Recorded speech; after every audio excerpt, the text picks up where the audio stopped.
Ça, c'est fort, ça, c'est fort. Et c'est une raison pour laquelle j'aime Claudel. Ok, il n'a pas peur de choquer. Il n'a pas peur de... Il dit ce qu'il pense. Si ça choque quelqu'un, bon, c'est son point de vue. Et c'est super. On a besoin de plus de personnes comme toi en Afrique francophone. En Afrique même en général, on en a besoin. Quelque chose que j'ai remarqué avec toi, c'est que tu ne parles jamais... En fait, tu ne blâmes jamais le gouvernement. Je n'ai jamais vu une vidéo où Claudel dit que, oh, le gouvernement n'a pas fait ci de bien, n'a pas fait ci de ceci, il faut virer tel, il faut virer tel, il faut virer tel. Pourquoi? Pourquoi tu n'es pas dans ce genre de discours? Ça, c'est une question... Dans ce genre de bavardage. C'est une question qui mérite un prix Nobel. Il faut que les Africains commencent à s'intéresser au prix Nobel et aux brevets. Parce qu'on doit aussi avoir des brevets.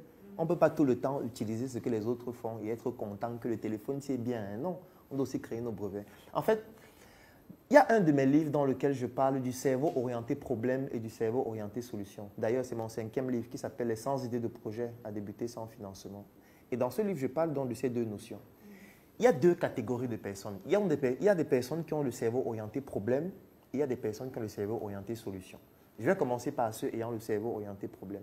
Ce sont des personnes qui vont identifier un problème, décrire le problème, attribuer la responsabilité du problème à quelqu'un d'autre de façon permanente et ainsi justifier leur médiocrité. C'est quelqu'un qui va passer dans la rue, il va voir les ordures, il va dire vraiment cette rue est sale, ce quartier est sale, c'est à cause du maire qui a les ordures ici, on doit le virer et de toutes les façons, on doit virer tous ceux qui sont au gouvernement parce qu'ils ne font pas leur travail, les rues sont sales. Ça, c'est des personnes qui ont le cerveau orienté problème. Ils ont raison de penser ainsi. Parce qu'effectivement, il y a une responsabilité directe des personnes qui nous dirigent, qui fait en sorte qu'on se retrouve avec des rues qui sont sales. Ça, c'est réel. Donc, je ne peux pas leur en vouloir. Donc, ils ont tout à fait raison de penser que la rue est sale, puisque ça se voit, et qu'il y a quelqu'un qui est directement responsable, qui est le responsable de la ville, si c'est un maire, ou si c'est le président qui est responsable du pays. Donc, ils ont raison de penser ainsi, et ils sont dans la catégorie de ceux que j'appelle le cerveau orienté problème. Maintenant, il y a une deuxième catégorie de personnes. Ce sont les personnes qui ont le cerveau orienté solution. C'est des personnes qui vont venir dans la même ruelle, qui vont voir la poubelle et trouver qu'effectivement la rue est sale, mais qui, au lieu d'attribuer la responsabilité à quelqu'un d'autre, vont se poser plutôt une autre question. Comment je fais pour gagner de l'argent avec cette poubelle?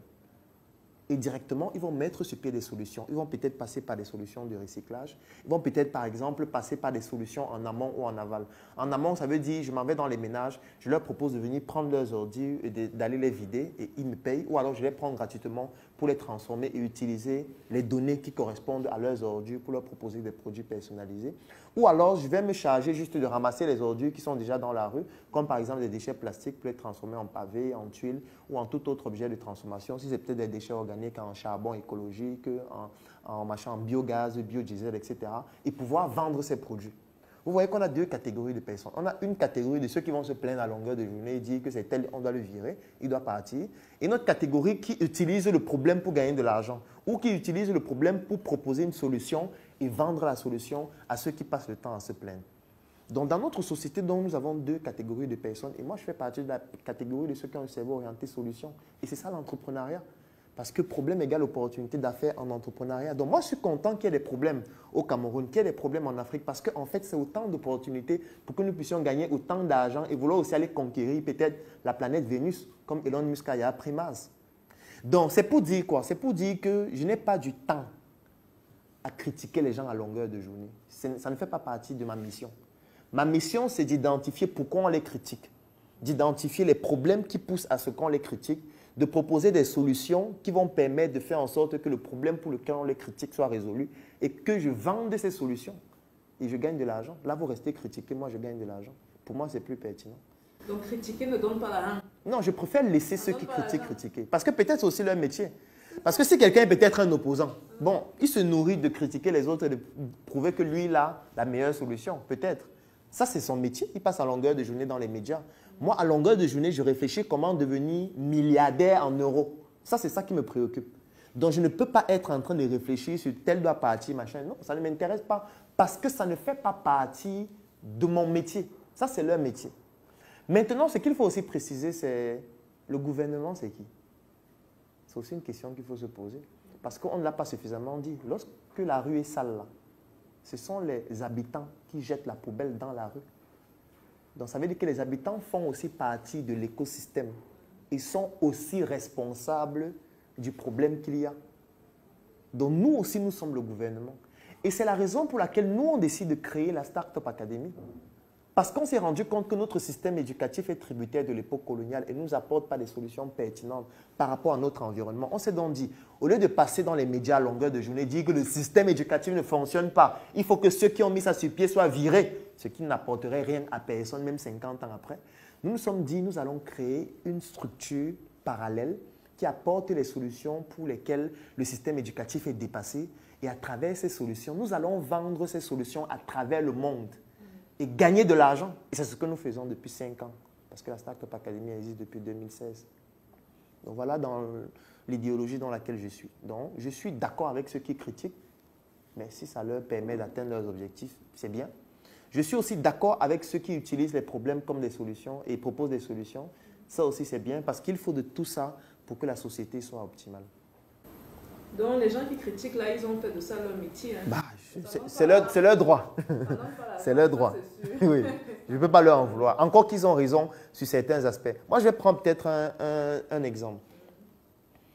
Aujourd'hui, il y a des médecins au chômage au Cameroun. Je vous invite à regarder une vidéo qui s'appelle L'entretien avec. C'est une émission qui est diffusée sur un média de la place que vous pouvez retrouver sur YouTube. Et il y a donc un ancien vice-président de l'Ordre national des médecins du Cameroun qui s'appelle le professeur Tétanié Ekoué, qui est passé dans cette émission il y a de cela 1 an environ, et qui, pendant cette émission, donnait une statistique effroyable. Vous pouvez aller, c'est sur YouTube, vous partez sur YouTube, vous tapez « Entretien avec professeur Tétanié Ekoué ». Vous suivez l'émission qui fait environ 1 heure de temps. Dans cette émission, il était à ce moment donné encore, du moins il venait de quitter de son poste de vice-président de l'Ordre des médecins. Il disait que le Cameroun forme en moyenne 1000 médecins par an. Et sur ces 1000 médecins, il n'y a que 300 qui sont recrutés. Il y a 700 qui sont au chômage chaque année. Les médecins au chômage. La statistique des infirmiers et des infirmières, c'est 8 fois plus que les médecins. Mais la question que je vais poser, c'est depuis 10 ans, 20 ans, il y a combien de nouveaux hôpitaux qu'on a créés à Yaoundé, à Douala, à Bafoussam, à Ebolovan? Il y en a très peu. Mais on forme des milliers de médecins, des milliers d'infirmiers, des milliers de sages-femmes, des milliers de dentistes, des milliers de pharmaciens. Mais il n'y a pas de structures qui évoluent au même rythme pour pouvoir les recruter. Ce qui fait qu'on se retrouve avec une extradition de cerveau. Ça veut dire qu'ils sont formés, mais après ils partent exercer ailleurs en France. D'ailleurs, en France, il y a plus de médecins camerounais exerçant par rapport à tous les médecins inscrits à l'Ordre national des médecins du Cameroun au Cameroun. Il y a plus de médecins camerounais exerçant en France par rapport à tous les médecins camerounais qui exercent au Cameroun et qui sont inscrits à l'ordre. Parce qu'ils se retrouvent dans une situation où ils ont des compétences et ils ne peuvent pas s'épanouir en pratiquant leur métier au Cameroun. C'est un gros problème. Et je trouve que c'est vraiment très pertinent. Et nos autorités ont la responsabilité de cela et c'est vrai. Donc quelqu'un qui critique nos autorités par rapport à ça, je vais dire qu'il a raison. Parce qu'il y a des voleurs. Il y a des gens qui détournent les biens publics. Il y a des gens qui détournent des fonds. C'est un fait, ce n'est pas moi. La preuve, c'est que certains sont en prison. Après, on va parler de la politique. Il y a des prisonniers politiques. Oui, moi, je ne suis pas dans la politique partisane. Donc, je n'ai pas envie de faire ce débat. Je suis dans la politique de proposition de solutions sur le plan entrepreneurial. Et directement, c'est pour ça que j'ai créé aussi le projet Médecin 2.0. C'est un projet où je forme les médecins à entreprendre, où je leur montre comment créer leur structure hospitalière. Et j'en ai formé plusieurs qui ont créé des structures sur le plan de la pédiatrie, sur le plan de la gynécologie, sur le plan de la chirurgie, et qui réussissent aujourd'hui au moins à s'épanouir et à ne plus vouloir forcément quitter le pays, ou alors pratiquer leur métier de manière à ce qu'ils soient obligés de faire des choses inimaginables pour gagner de l'argent. J'aime ça. Ce que j'aime beaucoup également avec toi, c'est que tu es très terre à terre. Je connecte avec toi sur ce point-là. Et donc, la question que j'ai pour toi, c'est de savoir quelles sont selon toi les 3 qualités, je sais qu'il y en a plusieurs, mais on va parler de 3 qualités d'un bon entrepreneur pour entreprendre. 3 qualités d'un bon entrepreneur. La première qualité, je dirais, c'est celui qui sait échouer.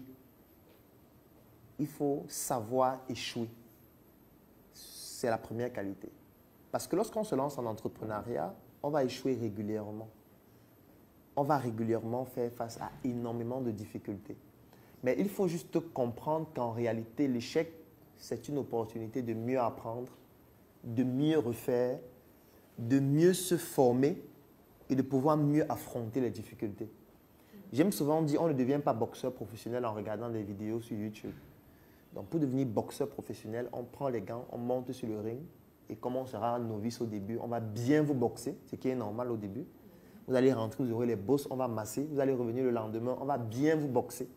On va vous boxer comme ça pendant 1 mois, 2 mois, 3 mois. Ce qui fait que le 4e mois, quand vous allez venir sur le ring, vous n'allez plus ressentir les coups de la même façon. Ça veut dire qu'on va vous donner un coup maintenant, vous serez déjà habitué à recevoir les coups. Vous allez aussi maîtriser comment on fait pour esquiver les coups et comment on fait pour donner des coups aussi. C'est comme ça qu'on devient professionnel. Pour apprendre à pédaler le vélo, on tombe au début et après on maîtrise comment on reste en équilibre. Lorsqu'on conduit un véhicule, au début, on est conscient de tous ses faits et gestes. Après un moment donné, on maîtrise tellement qu'on peut conduire en téléphonant. C'est aussi ça que l'entrepreneur doit avoir comme qualité. Il doit apprendre à échouer. C'est la première qualité. La deuxième qualité, c'est que l'entrepreneur doit comprendre qu'on ne peut pas entreprendre sans communauté. Ça veut dire qu'il faut absolument bâtir sa communauté ou intégrer une communauté qui a déjà les valeurs que vous recherchez. Ça veut dire que nous, chez nous, on a le problème de la starmania. Les gens veulent devenir des héros de l'entrepreneuriat. Ça n'existe pas. Aujourd'hui, on nous parle de Elon Musk, qui est devenu le plus riche du monde. Mais ce que les gens ne savent pas, c'est que dans une entreprise comme Tesla, qui a eu une valorisation de plus de 880 milliards de dollars aujourd'hui et qui a fait en sorte qu'il devienne le plus riche du monde, c'est une entreprise dans laquelle il n'a que 18%. Ça veut dire que tout le reste appartient à des investisseurs de plusieurs pays différents.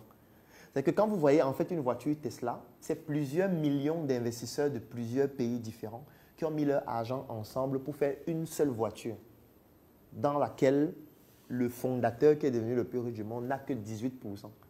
Ici, vous allez voir un entrepreneur qui lance son projet avec ses économies d'1 million. Il est médiocre parce qu'avec 1 million, on ne peut faire que des choses médiocres, du moins, sauf si c'est pour le début seulement. Et quand vous lui parlez d'ouvrir son capital, il dit non, non, non, on va m'envahir dans mon projet. Non, non, non, on va voler mon projet. Mais c'est d'une médiocrité intellectuelle extraordinaire. Et ça, c'est même un euphémisme que de le dire. Donc, il faut que les entrepreneurs apprennent à créer leur réseau, apprennent à comprendre que 5% de 1 milliard, c'est beaucoup plus important que 100% de 10 millions. C'est de ça qu'il s'agit. Donc ça, c'est la deuxième qualité que l'entrepreneur doit avoir.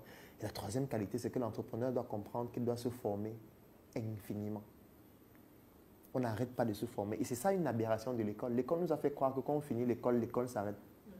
Ça veut dire on va à l'école, on a son doctorat, on soutient, on est major, on fait la fête. Enfin, l'école est terminée, on peut commencer à travailler. Ça, c'est une bêtise parce qu'on apprend tous les jours. On doit se former tous les jours. Aujourd'hui, on parle d'intelligence artificielle. L'intelligence artificielle touche désormais à tous les secteurs d'activité.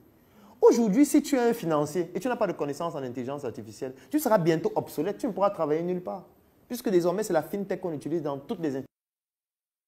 Donc, tu ne peux pas juste aller à l'école, apprendre ce qu'on a appris à l'école, arrêter là et te dire que c'est fini et je suis financier. Tu seras un financier stupide et au chômage, un professionnel au chômage ou un chômeur qualifié.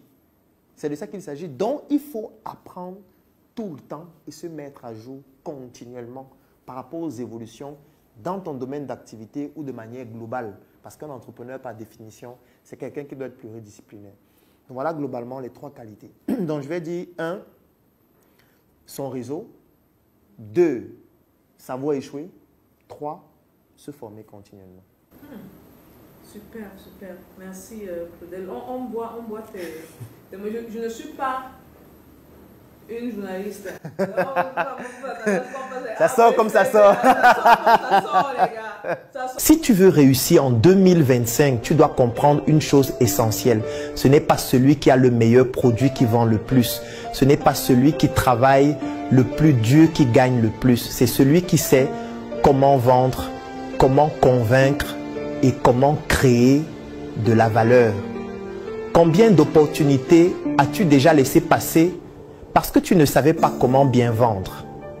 Combien de clients potentiels as-tu perdu parce que tu n'as pas su les convaincre? Tu as peut-être un super produit, un bon service, une grande vision. Mais si tu ne maîtrises pas les stratégies de vente et de persuasion, tu risques de stagner encore longtemps. Et si je te disais que tout peut changer en une seule conférence, C'est exactement pour cela que j'ai créé le Claudel Business Talk. Un événement mensuel unique qui va te montrer comment vendre plus sans jamais forcer en appliquant les stratégies des meilleurs entrepreneurs et leaders. Avec mes 10 années d'expérience entrepreneuriale, je vais te partager non seulement mes stratégies gagnantes, mais aussi mes échecs, mes erreurs et surtout comment j'ai su rebondir pour construire des entreprises solides et rentables. Mais attention, ce n'est pas juste une conférence classique, c'est une expérience unique, un défilé de mode SM Fashion Week avec les pièces exclusives de la marque sur mesure, une dégustation privée de Joka pour vivre une expérience authentique et originale, un brunch VIP dans une villa privée pour échanger en petit comité avec des leaders d'influence et entrepreneurs à succès. Les places sont très limitées. Rendez-vous ce samedi 19 avril au Crystal Palace Hotel de Douala et ce samedi 26 avril au Starland Hotel de Yaoundé. Inscris-toi maintenant via le lien en commentaire et dans la description de la vidéo. C'est peut-être l'événement qui va transformer ton business cette année. Claudel Business Talk, là où les stratégies créent les résultats.